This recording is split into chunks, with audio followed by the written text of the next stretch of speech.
Hello. Today, let us discuss Derrida's structure, sign, and play in the discourse of human science. This paper is an important landmark in the history of literary theory because the idea of deconstruction was introduced in this paper.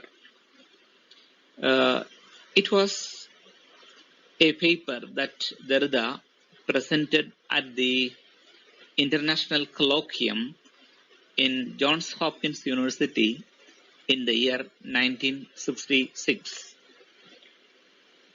At the beginning of the paper, Derrida mentions an event or a rupture that had taken place in the history of Western metaphysics.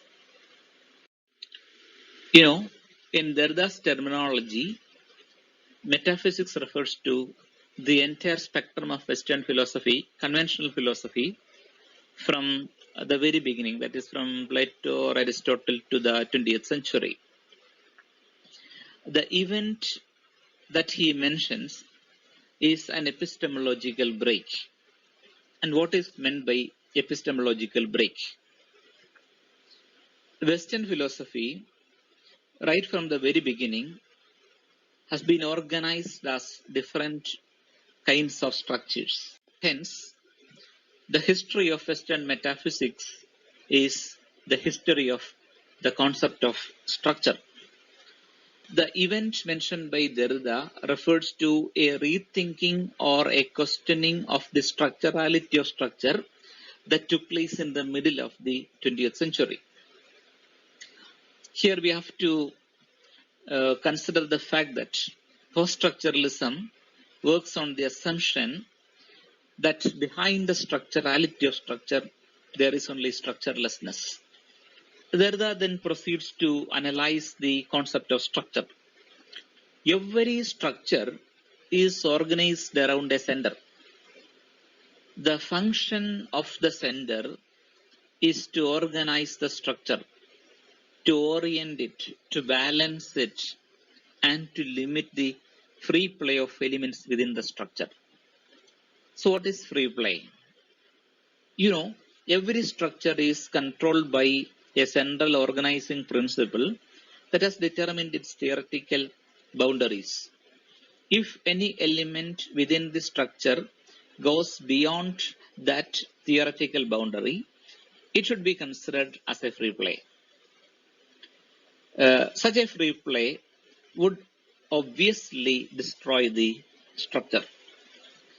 I shall make it clear with an example. Take Marxist philosophy. Its theoretical boundaries are defined by its center, that is man.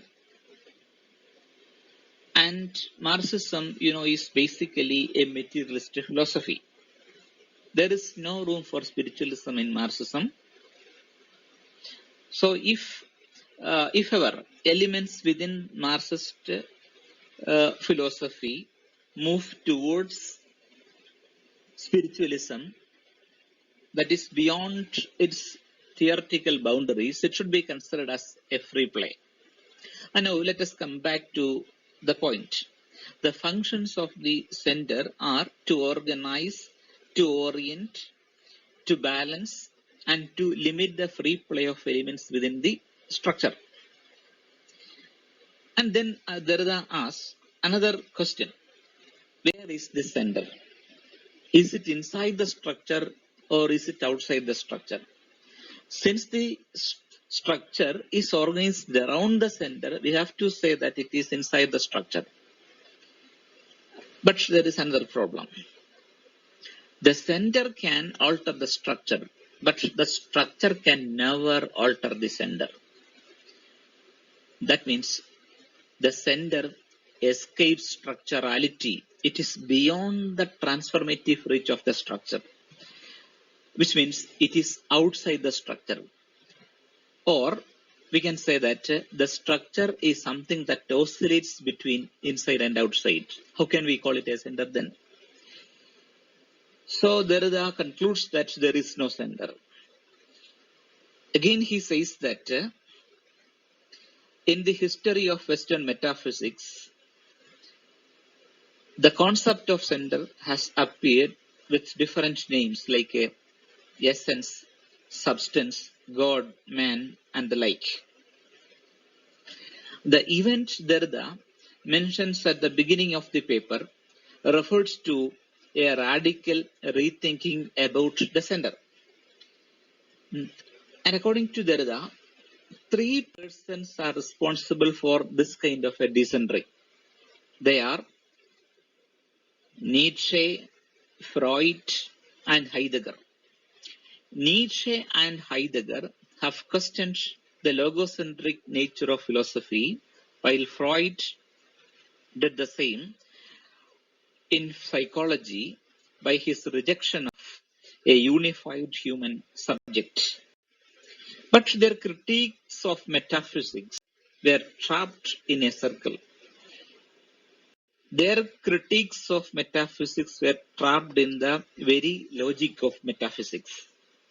This is quite natural because we have no language, no history. We need to use the same methods of metaphysics.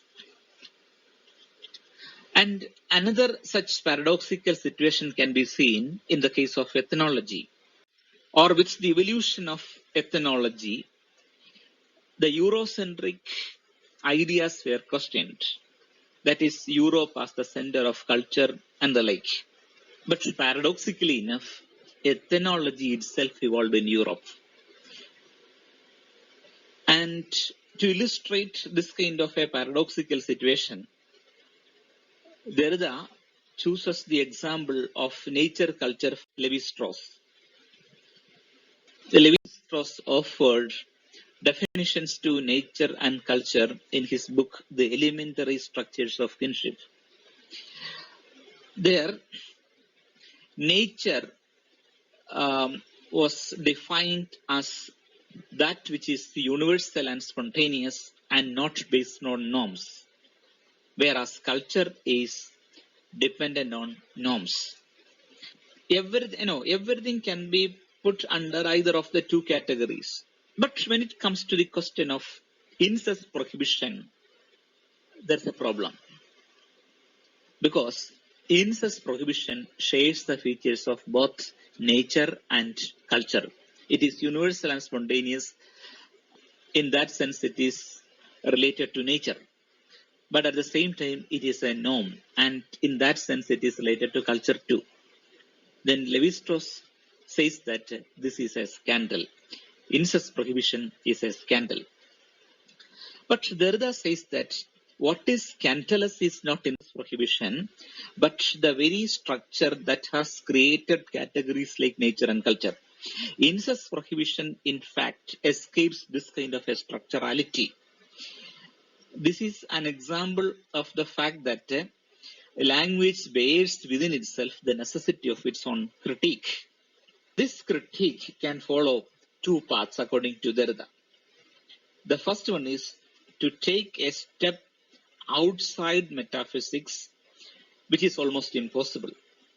And the second path is the one taken by Lévi-Strauss, that is to conserve old categories and concepts while recognizing their limits. To illustrate the second path, Derrida discusses another binaries introduced by Lévi-Strauss in his book, The Savage Mind. They are the engineer and the bricoleur. The engineer in Western metaphysics is the master designer, the one who constructs the totality of his language and syntax. But the bricoleur is one who makes use of available materials.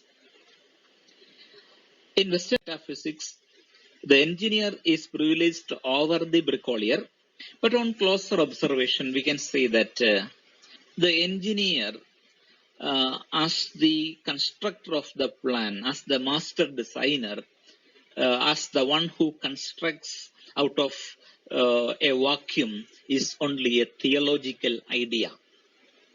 Only God can do such a thing.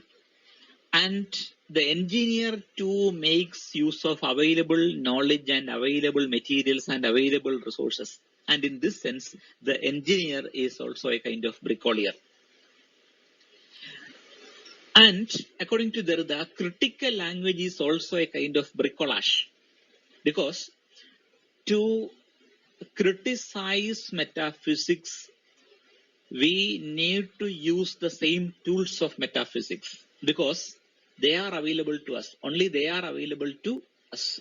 So we need to use the same tools and logic of metaphysics to question metaphysics, because they are the only things available to us to do so. In this sense, critical language is also a kind of bricolage according to Derrida. Lévi-Strauss has often been criticized for not having studied all the myths of South America before proceeding to write about the general patterns in mythology. Lévi-Strauss defends himself by saying that a linguist formulates his laws and theories on the basis of a few sample sentences, which means a linguist does not study all the sentences of a language, all the possible sentences of a language to formulate linguistic theories or linguistic patterns. So thus he defends himself against the attack by some people. And Derrida here agrees with Lévi-Strauss, and he says that such a totalization is impossible and useless. So here Derrida thus makes his point clear by quoting the example from Lévi-Strauss that totalization is useless and almost impossible. Hence, Derrida argues that there is no totalizing system of grammar, and according to him, there are two ways in which the limitations of totalization can be viewed. The first one is the conventional classical understanding that no totalizing system can comprehend the infinite richness of empirical experiences. The second way is to affirm free play, and that is to affirm the fact that language is the domain of play, and there is nothing which can arrest the substitution of one meaning for another. And this movement is called supplementarity. Since there is no sender and there is no transcendental signified, it is replaced by a signifier whose function is not to signify anything in particular, but to oppose the absence of signification that threatens the system. Or in other words, this free play is the disruption of presence. In conclusion, Derrida says that there are two interpretations of interpretations. The first one is the one that dreams of arriving at a truth or origin which escapes play, and the other affirms play and tries to pass beyond man and humanism. These two are absolutely irreconcilable, and our present task is to find out a common ground between them. Thank you.